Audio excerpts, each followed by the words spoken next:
आज chief justice साहब के सामने जब केस आया तो उन्होंने कहा पंजाब में ये इलेक्शन 14 मई का केस था और इलेक्शन कमीशन ऑफ पाकिस्तान की रिव्यू की अपील है। पंजाब इलेक्शन से मुतल्लिक जब ये केस आया तो उन्होंने कहा कि मुल्की इदारों और असासों को जलाया जा रहा है, बाहर देखें इंस्टॉलेशंस को आग लगाई जा रही है। अल्लाह ताला मुश्किल वक्त में सब्र की तलकीन करता है। वफाकी हुकूमत बेबस नज़र आती है, 4-5 दिन से जो हो रहा है इसे भी देखें। ऐसी हालात में उन्होंने कहा इलेक्शन होंगे तो उसका नतीजा माने कौन। चीफ जस्टिस साहब अगर ये बात आप अंडरस्टैंड पहले कर लेते तो सुप्रीम कोर्ट को इस तनाज़े के अंदर आपको घुसाना ही नहीं चाहिए था। अब ट्रैप है सुप्रीम कोर्ट इस मसले के अंदर, उससे निकलने का रास्ता ढूंढिए। आपके इंतज़ामी हुक्म के नीचे ये इलेक्शन नहीं हो सकते, ये सियासी कुव्वतें आपस में इत्तफाक़ राय करें तो रास्ता निकलेंगी। फिरोज़ साहब जो उनकी पहली लाइन है कि असासों को जलाया जा रहा है, मैं आपसे चाहूँगा आगाज़ करें। हमने पंजाब के हवाले से तो देखा, जिनाह हाउस या कोर कमांडर हाउस लाहौर की फुटेज देखी। कोर कमांडर हाउस के ऊपर एक बात कहना चाहूँगा जी, फिर सवालात आगे बढ़ाते हैं। मुझे बहुत से लोगों ने कहा कि आप जिनाह हाउस बार बार कहते हैं, तो फ़ौज वालों से एक दरख्वास्त करें कि 1943 में कायद-ए-आज़म का ये ख़रीदा हुआ घर, इसको एक कायद-ए-आज़म की यादगार के तौर पर और एक कायद-ए-आज़म लाइब्रेरी के तौर पर उसको आप मुंतकिल कर दें। इसको कोर कमांडर हाउस आप कहीं और भी बना सकते हैं। तो आई होप के फ़ौज वाले इसके ऊपर गौर करेंगे। जिन असासों को KPK के अंदर जलाया गया, हमने वो देखा कि FC का वो हेडक्वार्टर है उसके ऊपर अटैक हो गया, रेडियो स्टेशन पर अटैक हो गया। कुछ तफसील किन किन असासों को अटैक किया गया। बिस्मिल्लाहिर्रहमानिर्रहीम।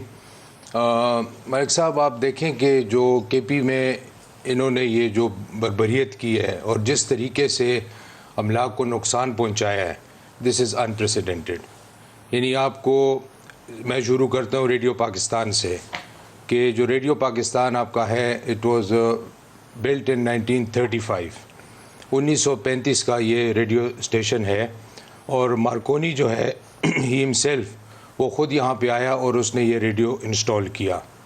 उस वक्त यानी सबसे पुराना आपका जो रेडियो पाकिस्तान में तो है ही है, लेकिन ये एक बड़ी खबर मुझे देनी है, मैं ब्रेकिंग न्यूज़ के तौर पर इसको दे दूँ। ये मेरे पास अभी एक अपडेट है, मैं प्रोग्राम में इसको मज़ीद आगे चल के इसको डेवलप करेंगे। आज कोर कमांडर्स कॉन्फ्रेंस थी और कोर कमांडर्स कॉन्फ्रेंस का जो एलामिया है उसमें से 2-3 नुकात हैं जो अभी मेरे साथ शेयर किए गए। मैं आपको बताना चाहूँगा कि फ़ोरम ने इस अज़म का इजहार किया कि फ़ौजी तनसीबात और ज़ाती सामान के ख़िलाफ़ इन घिनौने जराइम में मुलव्वस अफराद को पाकिस्तान के मुतल्लिक़ा क़वानीन बशमूल, ये बड़ी इंपॉर्टेंट है, बशमूल पाकिस्तान आर्मी एक्ट और ऑफिशियल सीक्रेट एक्ट के तहत ट्रायल के ज़रिए इंसाफ के कुटहरे में लाया जाएगा।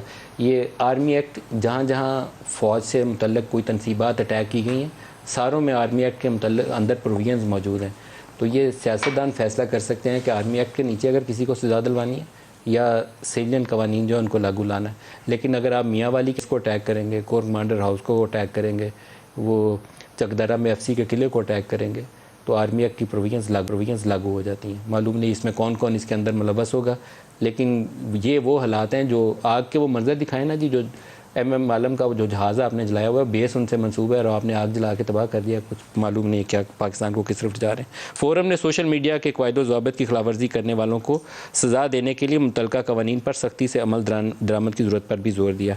जी सर, आप कंटिन्यू करिएगा, इस खबर को मज़ीद डेवलप करते हैं। जी सर, जी। तो रेडियो पाकिस्तान के हवाले से मैं आपको बता रहा था कि ये 1935 में पूरे पाकिस्तान में ये तो पहला स्टेशन आपका था ही, और मार्कोनी ने ये ख़ुद आके यहाँ पे ये इंस्टॉल किया। 2 स्टेशंस उन्होंने इंस्टॉल किए थे, एक पेशावर का और एक कलकत्ता का।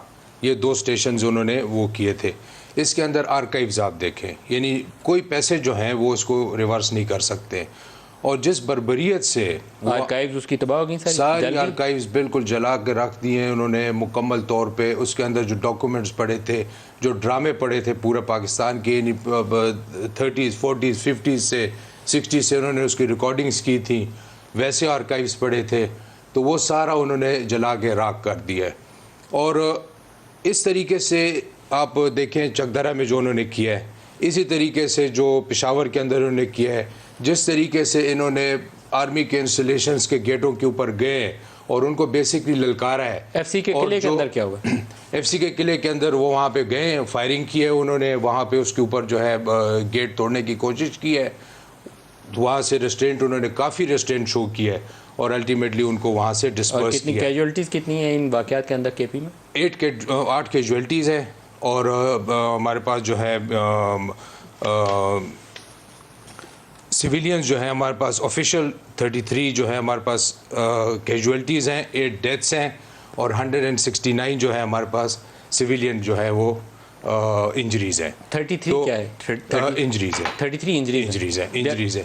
आठ जो है वो डेथ्स हैं। तो मैं आपको ये बता रहा था कि जो रेडियो पाकिस्तान पे फिर वहाँ पे अमले के साथ जो इन्होंने वहाँ पे अमल किया है, तो वहाँ पे जो नसीर साहब थे, जो एडमिनिस्ट्रेटर थे, वो लोगों को बचाते बचाते उनके सारे हाथ जल गए और अब्दुल्ला साहब जो है वो तीसरी मंजिल से अपनी जान बचाने के लिए तो उन्होंने छलांग मारी है, जो नीचे ज़मीन के ऊपर गिर गए और उनकी टांग फ्रैक्चर हो गई, उनका हाथ फ्रैक्चर हो गया और पर्सनली मैं उनको अपनी गाड़ी में डाल के तो मैं हॉस्पिटल उनको CMH लेके गया। अभी भी अंडर कितने लोग थे जिन्होंने रेडियो स्टेशन पे अटैक किया? तकरीबन ये कोई 120 है, तकरीबन 101 लोग। आप लोगों की अपनी सिक्योरिटी किधर थी उस वक्त?